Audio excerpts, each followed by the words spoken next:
Due to advances in technology and bioscience, the most efficient ways emerging to treat pain and injury revolve around the nervous system. Using the human body's amazing ability called neuroplasticity, it is now possible to activate increased strength, pain-free movement, and faster healing. This is the Newbie device, a patented electrical stimulation device used for neuromuscular re-education.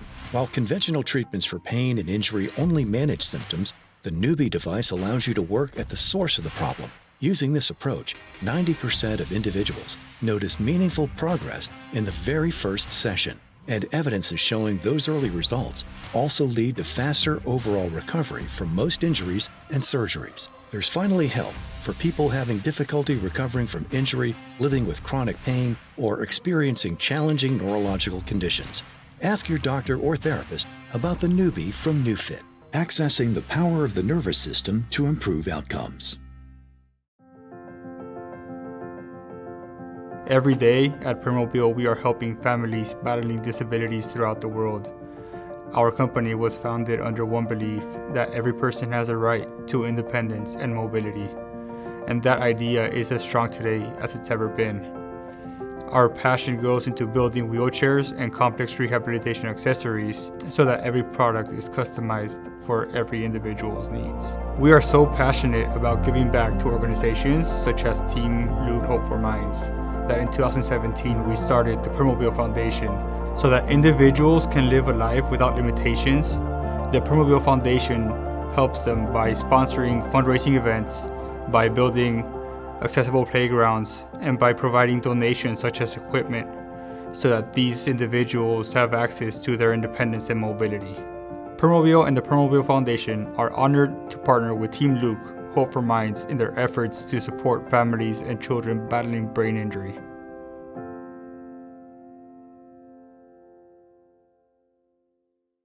Laurie Longest, and she has a wonderful bio to share.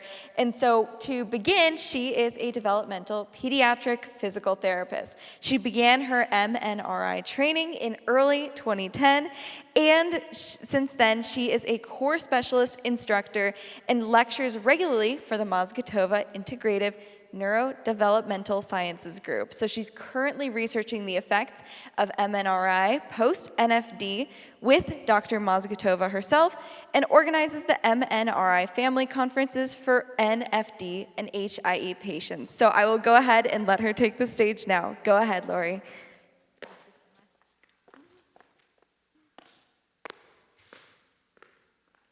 Hi.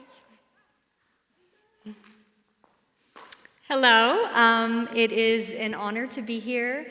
My name is Laurie Loncus, and as you already know, I am a physical therapist by trade. I've been a physical therapist for many, many moons, and I did traditional physical therapy for, I would say, a good 15 years or so before I stumbled upon MNRI, which was in early 2010. And life has changed since then, and I'm on an entirely different journey. And I just wanted to kind of share that journey with you today and explain MNRI to you. So my goal today is for you to walk away from this lecture understanding exactly what is MNRI, or at least a piece of MNRI, and to show you a little bit of our scientific based evidence. And then I'd like to share some case studies with you just so that you can see possibly some of your friends or some children who are much like your own and how they've improved using MNRI as well. All right? So this, just before I change the slide, the picture here is actually our very first non-fatal drowning HIE conference. It was exactly 2 years ago in October 2019, and we had 15 families. A majority were non-fatal drowning, but we also had a few HIE children attend. And so this picture was taken at the end. So it was a 5-day conference, and I'll speak a little bit more about conferences later in the presentation. So Dr. Mozgatova herself is in this picture right here. And then over here is our co-founder, Pamela Curley. And there may be some faces in that group who are here at today's conference that you might recognize. So this is Dr. Moskotova. She is the founder of the Moskotova method. And MNRI stands for Moskotova Neurosensory Motor Reflex Integration. And neurosensory motor looks like a big word, but we're going to break it down for you so that you will thoroughly understand it. And this is just a little bit about Dr. Moskotova's bio. This is not even, it's the tip of the iceberg for her. She speaks 11 different languages and has had the opportunity to study all over the world. She has had access to many journal articles, some of which were not even published, that were written in languages that, only, that part of the country or the world could understand. So it's so wonderful that she has been able to just take knowledge and read knowledge from all these different countries around the world and put it all together to help form the Moskotova method. Dr. Moskotova's journey started. She is a psychologist by trade, and she was the professor. She was actually the head of the psychology department at a university in Russia. And in the late 1980s, there was a horrific train accident in Russia in a town called Ufa. And there was a buildup of gas, and 2 trains happened to go through that ravine at the same time, so there was an explosion, and there were many burn patients that were sent to the hospital. So she decided to take a small sabbatical from the university and go to see what she could do to try to help. So she was only planning on being gone for a month. And she was working in a burn unit on some very, very severely burned individuals, mostly children, honestly. And she was trying traditional psychology type treatments on them, and they just were not letting go of the trauma. So they were begging to be touched, and they were, bandaged almost from head to toe, and some of them just had like maybe quarter-size areas of their body that were not bandaged. So she started, doing just touch in just those areas. And then from there, she noticed that they were starting to get better. She added some movement, and they got, even more better. And 6 months later, she finally went home, and she had taught all the wings and the wards in the hospital these techniques so that they could carry it over with all of the passengers that were in the hospital. So she, this book right here, The Trauma Recovery, You Are a Winner, it is downloadable for free on our website, and it does tell that entire story. So what happened next is Dr. Moskotova returned home 6 months later, and she said, wow, what on earth just happened? I don't, how do I put this in words? I need to figure this out. So she turned to many historians, and I just wanted to share a few of them with you here. And so we have Laurie and Anakin, Sechenov, and Pavlov in this slide that deals with some of the actual reflexes, the circuits of the reflexes themselves. And on this slide, we have Vygotsky and Dr. Nikolai Bernstein. So I just want to pause on Vygotsky for just a moment and read you this quote, which is very profound if you pause. And it says, "The first infant movements do not disappear." So it used to be thought years ago that they knew these reflexes were here during birth, during the first year of life, but then they just kind of went away. So they thought they were erased or they disappeared. So Vygotsky was the first person to say, no, they do not disappear. They continue to work in union with higher nervous formations. entering into their structure as the subordinated instances and transferring part of their functions to higher, younger, and new centers. So we're talking about the cortex here. All right, so isn't that huge to know that these reflexes actually served a purpose that was not just during that very first year of life, but continues for your entire life. These reflexes, as you sit, every single one of you sitting here today, your reflexes are still with you for protection and survival. Dr. Nikolai Bernstein, just to touch on him for one moment, we turn to him as the father of biomechanics and movement. So that's going to come in handy as I explain the reflex circuit to you. All right, so let's talk about the definition of a reflex, because that's why you're here, right? So a reflex has 3 parts in the circuit. So the very first part is the sensory input. You have to have some kind of sensory input in order to get a motor response, right? So think about like the hammer hitting below your knee and stretching the patellar tendon. So that sensory input is the hammer stretching the tendon. So part 1 is a genetic and epigenetic inherent automatic response of the central nervous system to a stimulation that is both adequate and specific. So that part's going to be really, really important, because we don't want the reflex to be hyperactive, and we don't want it to be hypoactive. We don't want it to be hyper or hyposensitive either. It needs to be just right in order to be functioning at its best possibility, right? So an adequate and specific stimulus. So this stimulation, it can be tactile. It can also be visual, auditory, vestibular, proprioceptive, or olfactory, which is your smell. So many different parts of the body will trigger a reflex. So what happens after the sensory input? That input, that afferent information, goes to the brain, and the brain is going to process this information. So it's going to put together the sensory input and the motor response to create this circuit. So the brain is responsible for connecting part A to part B. And this signal can go to the spinal cord, the brainstem, the thalamus, and even to the cortex for processing. So once it processes, the brain says, oh, I know what to do with that stimulation, right? I need to kick my knee out.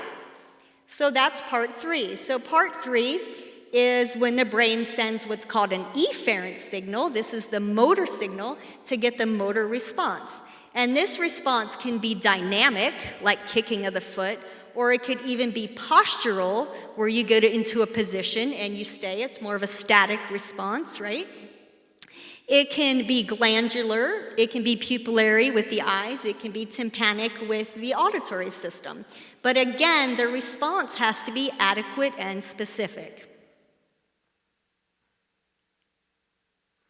And so Dr. Moskotova, back in 2012, likened the reflex as an underlying net that serves like the infrastructure. So similar to the infrastructure of a leaf or of a building. So the reflexes are the infrastructure for everything that we do in our being, all right? Everything that you learn your first year of life is because of the infrastructure, this foundation that the reflexes are providing for you.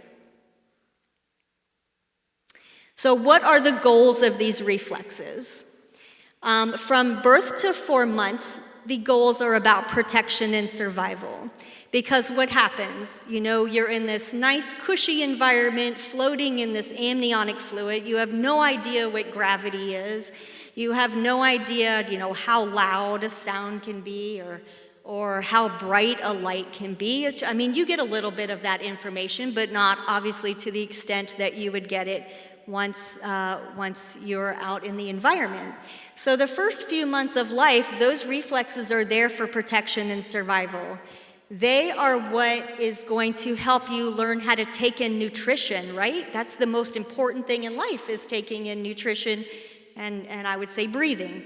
So they are giving you the very first breath of life. The Maro reflex is responsible for your very first breath of life. Your suck and swallow reflex is responsible for you taking in nutrition as soon as you're born.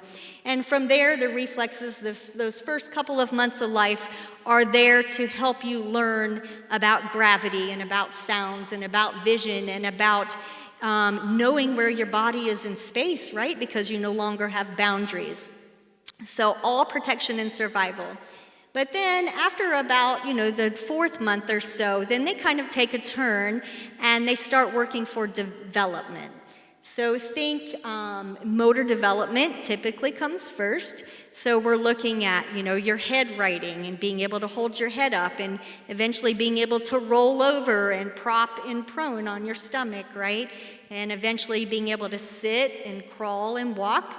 And then you're also looking at, speech and language, where you can start making your sounds, making your vowel sounds first, and then progressing to making your consonant sounds, making some words, maybe starting to string a few words together. Cognition is several of our reflexes work on alpha and beta brain waves and help unlock some of the doors in the brain for cognition and higher level thinking. And especially our Bower crawl, I would say, is huge for that, and our Pavlov orientation. And social, so making eye contact, right? And playing peekaboo and those kinds of skills. So all across the board, your social skills, your cognitive skills, your fine motor, your gross motor, your self-help, and both your receptive and your expressive language skills are all developing because these reflexes are laying the foundation for them. After you've gone through and you've developed these reflexes and you've practiced them over and over and over until they mature, then the reflexes kind of go into like a little filing cabinet, and they kind of go into hibernation. And so now you can move with your own free will. I want to reach and grab for this, or I'm motivated to push myself across the room and get to a certain toy. So now you are the one that's controlling the movements, and you're no longer stuck in these reflexive patterns. So they go in their little filing cabinet, but they do not disappear, just like Vygotsky said. They're still with you. They'll be with you for the rest of your life. And they're there to help regulate stress and for trauma recovery. So many of you here are probably in trauma recovery yourself, or probably still in trauma yourselves, right? You really haven't even gone into the recovery process. But your children are also in trauma recovery phase. So those reflexes popped back out. They popped back out to save your life and to help you get through this very stressful time in your life. So they start to kind of get in the way a little bit, right? Because you're like, look, the trauma's over. We need to move on. But I walked into the kitchen. Why did I walk into the kitchen? I don't know. I can't sleep at night. I can't turn my brain off. So those are the little things that are going on that are telling you that those reflexes peaked back out and they're still with you. So with MNRI, when we work on the reflexes, we can work on them for a multitude of reasons. We can work on them for development, right? In order to learn all of your skills, you learn the first year of life, but we can also work on them for trauma recovery. So Megan, my coworker, and I would love to invite you in the lunchroom. We have a massage table in the back, and if you'd like to experience one or two of our reflex exercises, please come as soon as you get a break. I know breaks are super tight, but when you can, come on back and see us, and we'll try something on you, okay? All right. So we talked about development. So I just wanted to share these 3 slides with you to help you understand how reflexes are going to lay the foundation for development here.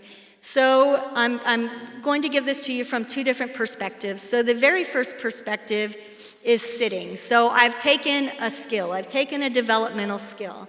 Now, looking at sitting, these what you're looking at here are some of just the main reflexes, not all the reflexes, that are important that you need to have, that need to be not necessarily all the way integrated, but at least on the journey to being fully integrated for you to be able to sit.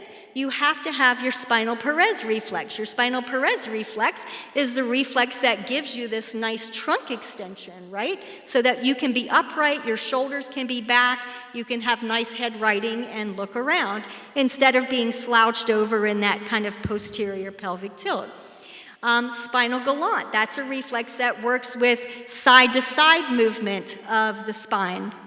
And you have to have that in case you start to lose your balance this way. Your spinal galant is the reflex that's going to kick in and help bring you back to the center. Trunk extension, again, for upright posture. Your STNR and ATNR, which is going to, these are your two of your three tonic reflexes that, again, are going to help with you finding midline and your head righting. They're going to help keep you in sitting, in a good sitting position and nice and stable, even if you move your head from side to side or up and down. You are going to stay in this stable seated position.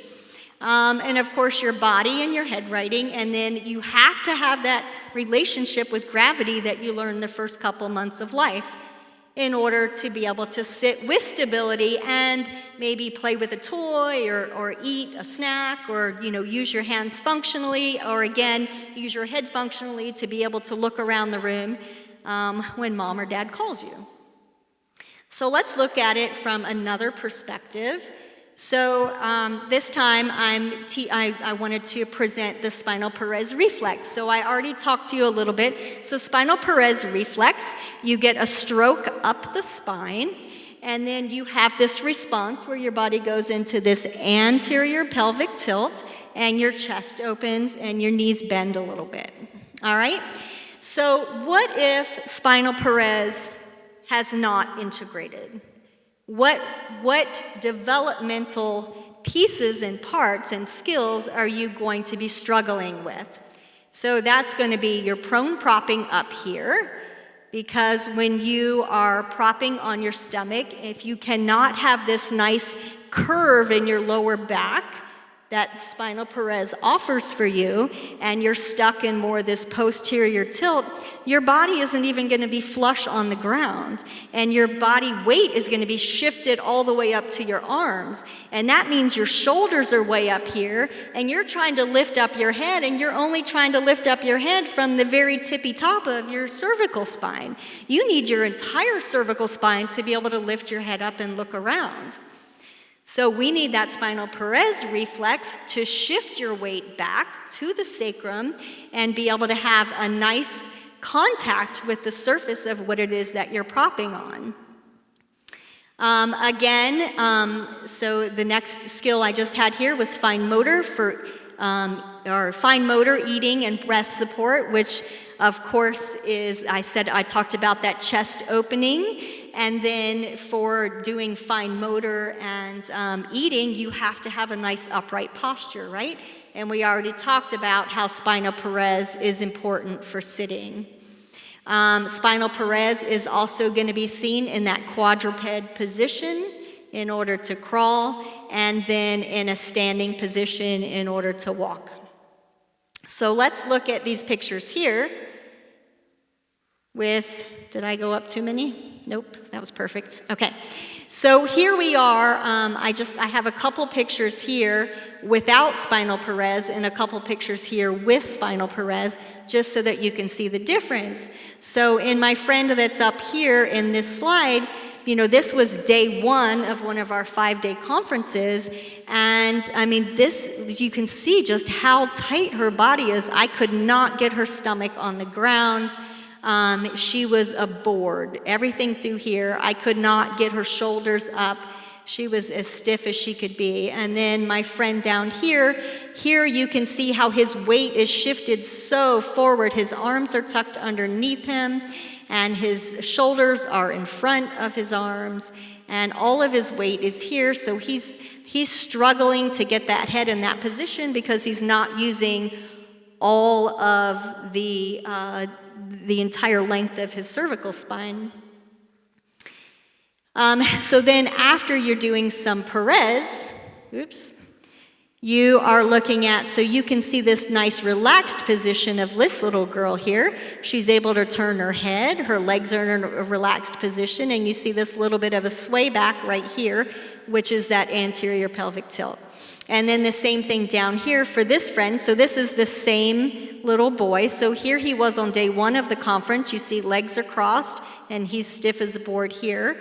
And here you can see he's finally getting that curvature, that spinal Perez. And you can see that his body weight is shifted down here further. So it's a lot easier for him to have that head control. And his legs are able to relax a little bit behind him as well. All right, so let's talk just a little bit about the reflexes again. So you start with what's called an unconditioned reflex, and an unconditioned reflex is the most basic pattern that you are born with the reflex. It's all pure automaticity. So no matter how many times you turn the head to the side, the AT&R reflex is going to emerge. And those of you who have children who went through more of a neurotypical first year, I know I would bet good money that you all have a picture of your child posed like this. Right? So that's the AT&R reflex that's triggered every time the head is turned. So it's all purely automatic, and as I said before, it's all about protection and survival. Everything that's going on is back here in the brainstem. So then we start working with the reflexes, right? So if your child is neurotypical, they're going to work through the reflexes themselves just by having lots of floor time and having lots of stimulation in the home. And they'll be able to practice turning that head and going in and out of that AT&R reflex, or all the reflexes. So they'll practice them over and over and over. If they were not neurotypical, this is where MNRI steps in, and we will do all that practice for you and take them through the reflexes over and over and over again. So at first, when we were trying to create this circuit, right, of sensory input, connection, motor output, we had to make the pathway for the brain. And the pathway starts as one person, one repetition, just kind of beats down a little bit of grass, right? But then as you get more and more repetitions in, you start to see a pathway through this grass, and then you lose the grass and you find out that the pathway is just dirt, and the dirt starts to open up a little bit more here, and then we start to get to some maybe some neighborhood or city roads, that, you know, the smaller city feeder roads. But our goal is to have a fully myelinated circuit. And it's that myelination that's going to, because you can make the connections between A and B, between the sensory input and the motor response. That connection can be there, but it's going to be slow and it's going to be dragging until you myelinate it. And it's, again, those repetitions of doing the reflexes over and over that's going to give you the myelinated circuit that's going to function at the speed and the power that you need it to function at. All right, so now that it is fully myelinated, now you have what's called a conditioned reflex. And in conditioned reflexes, you can start going through some variations of those reflexes. And as I mentioned before, you have conscious control. You're the one that decides what position you want your body to be in. And you're the one that gives the motivation and the intent to move. And this is going on in the cortex, so you're all the way up at the highest level. All right, so for 15 years, I was a physical therapist working down here, right? This is traditional therapy. This is where what do we do with the children? We teach them, okay, I taught a child how to walk, right? All right, Johnny, shift your weight to the side. All right, Johnny, bring your leg forward. Johnny, wait, use this muscle right here. Use this muscle, use this muscle. Okay, wait, shift your weight to the other side, right? So how is Johnny learning how to walk? He's learning how to walk using his cortex. Is Johnny ever going to be able to walk and chew gum at the same time? Is he going to be able to carry his lunch tray? Is he going to be able to have a conversation with his friend when he walks? No, because his cortex is being used up trying to walk, right? The same thing with sitting. So, you're trying to, I taught Johnny how to sit, and all was great. Use these muscles, hold your head up, look far away, right? But then the teacher starts talking, and he's supposed to be writing down notes. He's too busy focusing on how to sit. So all of those skills should be being done automatically. You should not have to think about those skills. Those skills should be coming from up here in the brainstem. So this is what reflex integration will do for you, is that it's going to build your house starting with the foundation. These are your reflexes. We need to do reflexes before we start working on skills. That's how it's done naturally. That's what was given to us genetically, right? Before we were even born. That's how we were meant to develop. And when you develop it that way, it is so natural and it looks so much better, and you don't get that robotic gait pattern that I taught poor Johnny, right? So this is the difference here. MNRI, we are working on the foundation and the skills. Sometimes, honestly, I'm a physical therapist and I don't even work on skills. I work on the reflexes, and the skills come naturally. I'll send a kid home and he'll come back the next week and he's pushing up into sitting. I didn't work on pushing up into sitting. Mom and Dad didn't work on pushing up into sitting. But would you teach a neurotypical child to push up into sitting? No, they're going to get it on their own because they're going to be practicing these reflexes over and over. So our goals with MNRI are to integrate these reflexes. We are integrating them for strengthening the nerve and the immune systems, for stress resilience, for neuroplasticity, and for neurodevelopment. Everything we all want and need, whether it's your child or you as an adult. We are all looking for stress resilience, right? Is anybody in the room not stressed? Absolutely not. And let me just say this, when your reflexes are in tip-top shape, stress is going to roll off your body like it's nothing.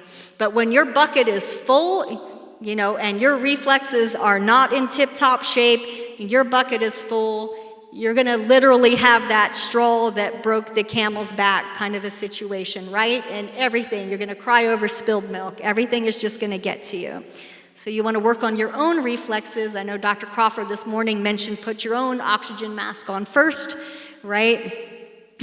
Before helping your child or your loved one. So I just want to pause right here for just a moment and talk about integration versus inhibition. So in the Moscatova method, MNRI, we do integrate the reflexes. Reflex integration is becoming more and more popular. So there are now other resources out there of reflex work. And I will just say be cautious, because the way to integrate a reflex is to repeat that pattern over and over and over. And even, for some reason the brain isn't getting the information. So with MNRI, we are increasing the signal to the brain to really let the brain know that, hey, do you feel this position you're in? Hey, do you really feel this sensory input? To make sure that the brain is gathering all the data that it needs to gather. So just be really cautious and make sure that that's what they are doing, because if you're only working the sensory piece or you're only working the motor piece, sometimes you're doing what's called inhibition. And inhibition is kind of erasing the reflex. And we need it, right? We need it. We need to keep it for protection and survival our entire lives. All right, so what can delays in early primary movements or reflexes, what can these delays cause? They can cause laziness, your late bloomers, worry and fear, impulsivity, hyperactivity, aggressive behavior, dyslexia, speech and cognition delays, of course, motor delays, your hyper and hypotonia, dysfunction in your vestibular, auditory, and visual systems, and then poor social and emotional development. So these are just some pieces and parts and things and symptoms and signs that you can get when your reflexes are not fully developed. And what are the causes? So there could be many, many causes out there. There could be something hereditary going on. It could have occurred from a complicated birth, where there could be a bleed or maybe a hypoxic injury from birth. It could come from disease, toxicity, sensory motor deprivation, physical or psychological trauma. So I know many of you here at Team Loop Hope for Minds have children that went through some kind of a physical trauma. So all of those reflexes probably came out and honestly saved your child's life. But it's time for us to say, okay, the trauma's over, you're safe now. Let's use those reflexes and keep going through development, because that's what we need to do next, right? So here I just have Dr. Moskotova actually created these trees, which I think are pretty amazing, but these are just some of the diagnoses that we work with. And then just to let you know a little bit more about our program, even though the core of the program is about reflex integration, again, remember I talked about how that stimulation has to be adequate and proper. And the motor response has to be adequate and proper. So because of that, if we just did our reflex work, perhaps the information isn't getting to the brain the way that we need it to get to the brain. Perhaps the brain thinks that we're touching in the middle of the palm instead of down here at the bottom of the palm, which are two different reflexes. So we might be touching the bottom, the heel of the hand, and our brain is giving us hands grasp instead of hands supporting, because the sensory system is not regulated. So we have techniques that work on regulating the sensory system, and of course we go to the other end of the circuit, and we have techniques that work on integrating the motor response. That's making the body more symmetrical, helping to regulate the muscle tone, and showing the body all the different ways that it can move through space. And then again, remember, not all reflexes are triggered by touch. Some are triggered by things that you see and you hear. So, of course, it's all-inclusive. MNRI includes everything you can think of. So we also address the visual system, the auditory system, and the vestibular system. And then you also have oral facial reflexes. So those are the ones that you're going to need for your speech and for your sucking and for your swallowing and for making gestures and for blinking, right? Regulating, that vagus nerve. And so we also have oral-facial techniques to work on that.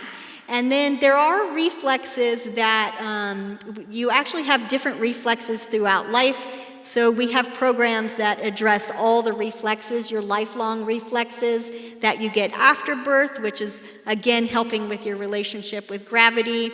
And it's about balance and grounding and core stability and things of that nature. So we do it all. We work on pregnant women and the babies using something we call intranaut therapy. So we're addressing the babies and the moms at the same time. We have birthing reflexes, and so it's Dr. Moskotova is honestly, if you ever get a chance, if you want to go on YouTube and see if you can find a lecture by her, she is the smartest person you will ever listen to. All right, so just a few things I just want to touch on a little bit about our family conferences. So what can you do for MNRI? So you can look for a core specialist who lives near you, or you can travel to a core specialist because there are not enough of us. Or you can take classes to become a core specialist yourself because we always need more. And you can go to, like, we have some clinics that we offer that, are a couple hours of therapy a day for a few days. And then we have these family conferences. So we have regular family conferences that can be 5 days or 8 days long. You get 6 hours of therapy a day, and all diagnoses are welcome to the regular family conferences. But then we also have a couple special family conferences. So we have one that's specifically for infants. So you have to be under the age of 1 if you're neurotypical, or under the age of 2 if you have some kind of developmental delays. And then we have a PTSD conference that we have all ages we all actually have all ages at the family conference, all the conferences, honestly. And then, so then what I'm going to show you in the next slide are some, I'm going to talk a little bit about our non-fatal drowning HIE conference that we started 2 years ago. So we just finished our 4th conference 3 days ago, I think, and I came straight from there. And so it went amazing. I missed one of you that was in this room terribly, but hopefully I'll see you at the next one. And so they have been so good. We put all parents on the table at that particular conference because all parents are also in trauma. And so at those conferences, even though we're there to treat the children, all parents get at least one turn on the table themselves, separate from we're not taking from the child's therapy. This is in addition to your child's therapy, to go through some of our PTSD techniques with you as well. So the camaraderie of the families, so many of them know each other from Facebook, and it's the most amazing setting ever. It really is. There's so much healing that goes on at those conferences. So at our regular family conferences, you'll get 6 hours of therapy a day. You go through 6 different stations, so you'll have 6 different therapists.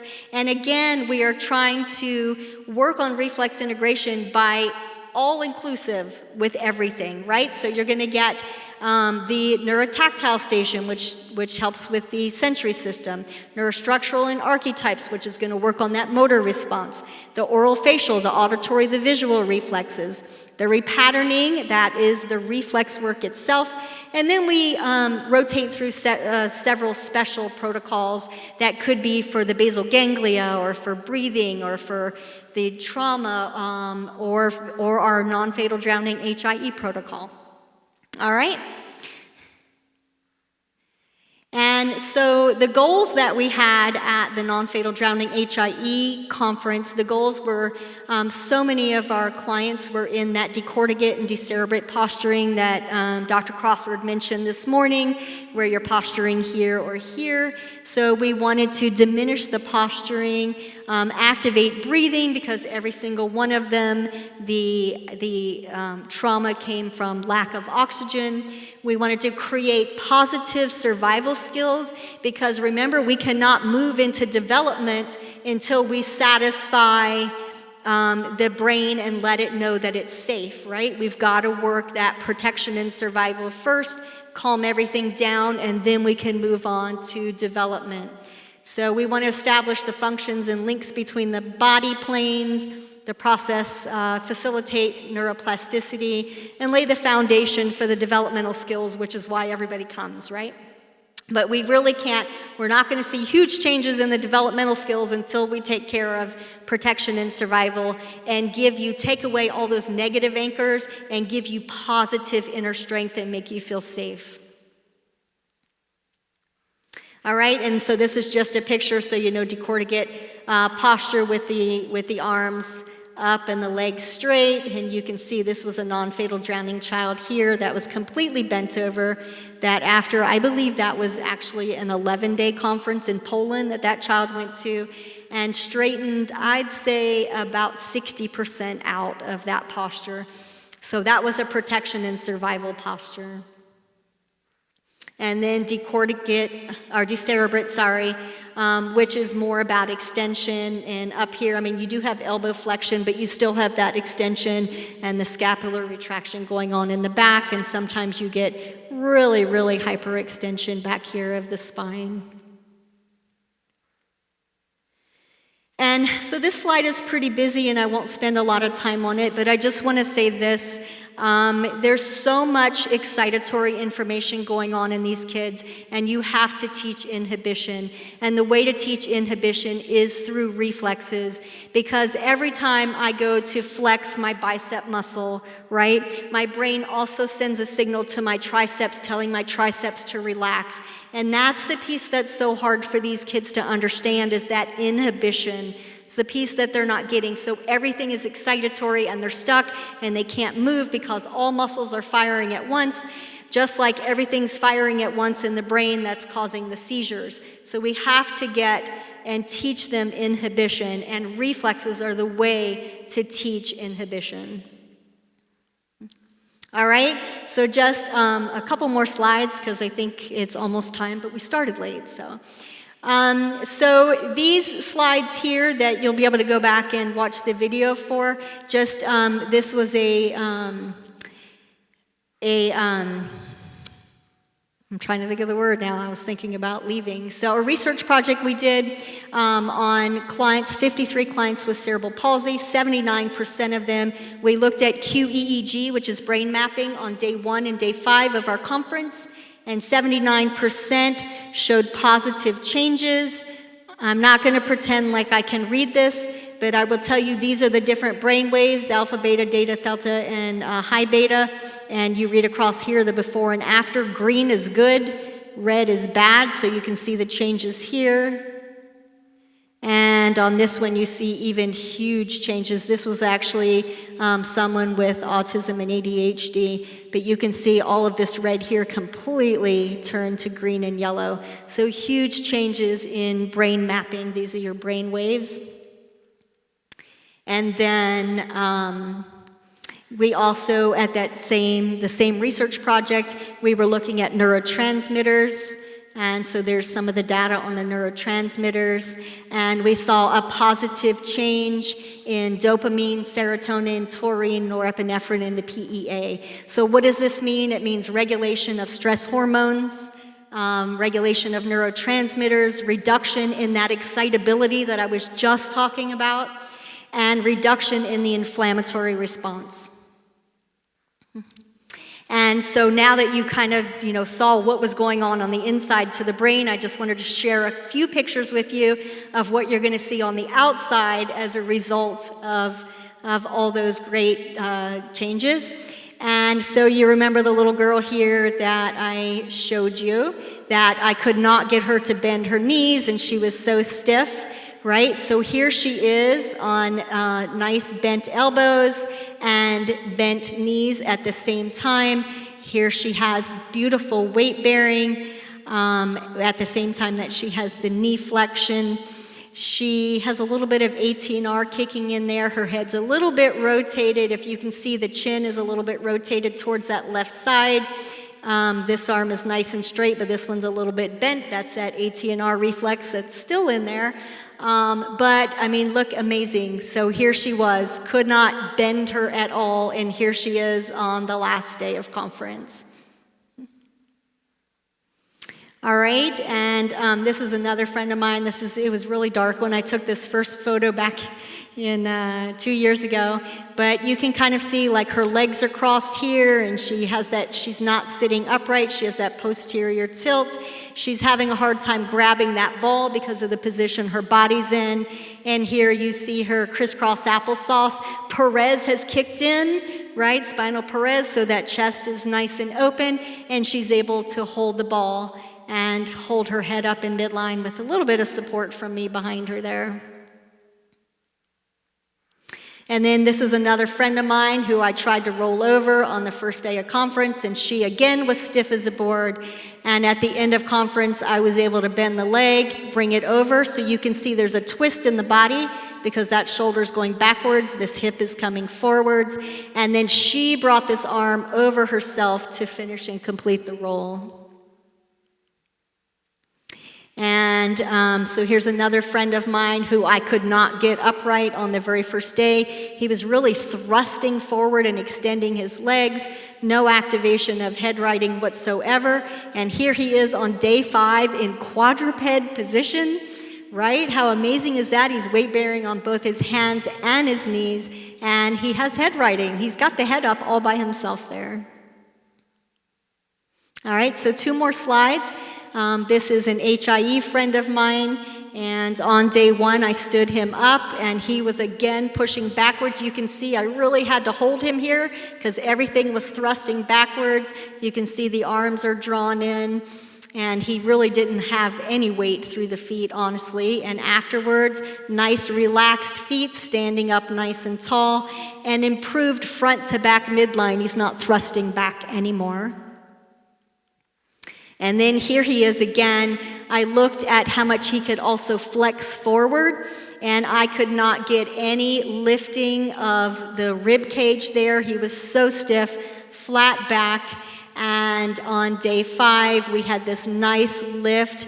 The chest was opening, the ribs were opening. He was able to take really deep breaths, which, all of our kids need. And so those deep breaths are going to help to just feed the brain, but in addition to that, they are going to be releasing a lot of the stress hormones. And then here he is standing on the last day in what we call 6-ended star, beautiful posture there. So here he is, so we're going opposites from flexion to extension. So his body needs to know both equally, right? All right, so that's it. You can visit our website, moscotovamethod.com, and you can look at our scientific articles that I think are over here under Learn More, and over here you can find a core specialist who hopefully lives not too far from you, or you can travel to a core specialist, and then you can go here to our events page. The green are the family conferences, the blue are classes, so if you're interested in taking a class, we very, very heavily work on, we're called the Educational Institute because we do teach the families, because you need, like Dr. Crawford said, you can't just do therapy once a week, so we are very much about training the parents. All right, so thank you so much, and if you have questions, I'll be in the back of the lunchroom. Come get on the table, and Megan and I would love to help you. Thanks for coming.